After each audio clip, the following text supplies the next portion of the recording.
시간 참된 회개는 무엇인가에 대해서 함께 말씀을 나누겠습니다. 구원의 기초는 회개입니다. 회개가 없으면 즉 죄에 대한 인정과 고백이 없이 예수님을 구주로 마음에 모셔드릴 수 없기 때문입니다. 누가복음 13장 3절에서도 참된 회개가 없으면 구원이 없다라고 가르치고 있습니다.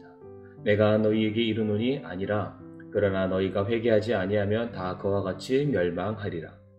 이 회개는 예수님의 사역의 핵심 중의 핵심이었습니다. 예수님의 공생의 사역의 첫 번째 메시지가 회개하라였습니다. 또한 예수님께서 12명의 제자들을 세상으로 보내시면서 그들에게 선포하라고 하신 말씀의 내용 역시 회개였습니다. 그리고 예수님께서 승천하시기 전에 제자들을 불러 모으시고 그들에게 부탁하셨던 말씀, 누가복음 24장 47절에서 48절 말씀에 또 회개와 죄들의 사면이 그의 이름으로 예루살렘에서 시작하여 모든 민족들 가운데 선포되어야 하리니 너희는 이 일들의 증인이라 라고 말씀하셨습니다. 회개를 할 때에 바로 그 자리에서 죄들의 사면이 이루어지게 될 것이다. 너희가 이 일의 증인이 되어야 된다 라고 그들에게 명령하신 겁니다. 그렇다면 성경에서 말하는 회개의 참된 의미, 정의는 무엇이겠습니까? 회개는 어떤 악한 일을 행한 것에 대한 유감, 슬픔과 더불어서 이제 그렇게 하지 말았어야 하는 간절한 소원이 그 마음에 생기게 되면서부터 이제는 마음이 바뀌는 것뿐만 아니라 행동이 변하는 것을 의미할 수 있습니다. 이렇게 말씀을 드리는 이유가 구약 성경에서 회개의 의미로 사용된 히브리어 슈브라는 단어의 뜻이 돌이키다라는 의미입니다. 그러니까 가던 길에서 180도 돌아선다라는 뜻이 바로 슈브입니다. 그리고 신약 성경에서 회개의 의미로 사용된 헬라어 메타노이아 역시 생각과 마음의 변화, 즉 하나님을 등지고 하나님을 떠난 길에서 이제 하나님께로 마음의 방향을 전환시킨다는 의미를 담고 있기 때문입니다.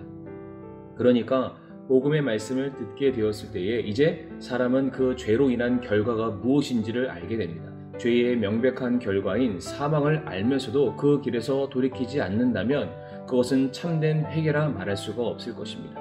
죄가 얼마나 무서운 것인지 깨닫지 못하면 죄를 버리지 못할 것이고 또한 진심으로 죄에서 떠나지 아니하면 삶의 진정한 변화가 일어날 수 없습니다. 그러므로 죽음의 길에서 돌이켜 생명 되시는 하나님을 향해 나아가는 것이 참된 회개의 모습이라 할 수 있는 것입니다. 그래서 진정한 회개는 마음의 변화뿐만 아니라 행동의 변화가 반드시 나타나게 되어 있습니다. 말씀을 통해서 성령께서 우리가 죄인임을 알게 해주셨을 때에 또 더불어 하나님의 존재에 대해서 알게 되었을 때에 생각의 변화뿐만 아니라 삶의 변화가 나타나게 된다는 겁니다. 사도행전 26장 20절 말씀에 먼저 다마스쿠스 사람들에게 또 예루살렘에서 그리고 두루 모든 유대 지방과 이방인들에게 그들이 회개하고 하나님께로 돌아와 회개에 합당한 일들을 행하여야 함을 보이매 라는 말씀이 있습니다. 이 말씀에서도 회개했을 때 나타나는 현상을 무엇이라 말합니까? 회개했을 때 하나님께로 돌아가는 행동의 변화와 더불어 회개에 합당한 일들을 행하는 삶을 보인다라고 말하고 있습니다. 죄에 대한 인식이 바뀌었기 때문에 이제 성경이 말하는 죄에 대해서 그것을 대하는 자세와 태도가 예수님을 믿기 이전과는 반드시 달라진 모습으로 나타난다는 겁니다. 그래서 우리가 잘 아는 누가복음 19장의 세리 삭개오의 경우 예수님을 영접한 즉시 바로 그 자리에서 자신의 죄악된 행실이었던 횡령한 것을 돌려주겠다라고 고백하는 모습을 우리 성도님들은 기억하실 겁니다. 이처럼 회개가 일어나는 곳에는 악을 버리고 죽은 행위로부터 떠나는 일들이 생기게 됩니다.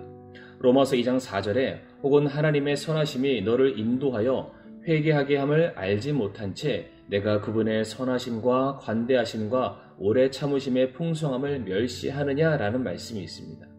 진정으로 회개한 사람, 즉 하나님의 선하심과 오래 참으심의 은혜를 아는 자들은 결코 자기 과거의 행실에 머물러 있지 않는다는 겁니다. 그리스도 안에서 새로운 창조물로서의 새로운 삶, 의롭게 된 자의 삶을 살 수밖에 없다는 것입니다. 그리고 더불어 회개가 일어난 곳에는 하나님을 향한 그분의 영광을 구하는 일이 반드시 발생하게 되어 있습니다. 사도행전 20장 21절 말씀에 유대인들과 또한 그리스인들에게 하나님을 향한 회개와 우리 주 예수 그리스도를 향한 믿음을 증언하였노라. 이와 같이 회개는 하나님의 뜻이며 동시에 그분의 명령입니다. 왜 그렇습니까? 회개가 없이는 구원받는 일이 불가능하며 회개를 하지 않는 것은 결국 자기 자신을 속이는 행위이며 진리 안에 거할 수 없기 때문입니다.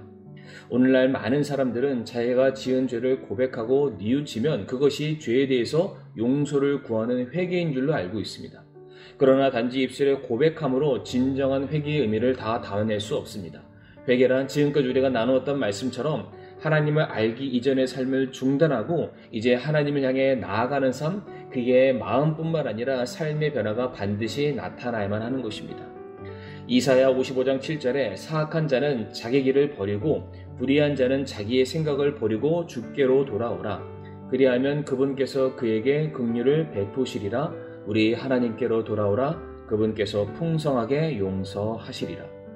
결론적으로 회개는 마음의 변화이고 삶의 궤도의 수정이며 하나님을 향한 뜨거운 마음의 실천적인 사랑의 시작점입니다. 이 말씀을 들으시는 우리 사랑하는 성도님들, 회개하셨습니까? 입술의 고백에서 그치는 회개가 아닌 회개에 합당한 열매를 맺는 삶을 살고 계십니까?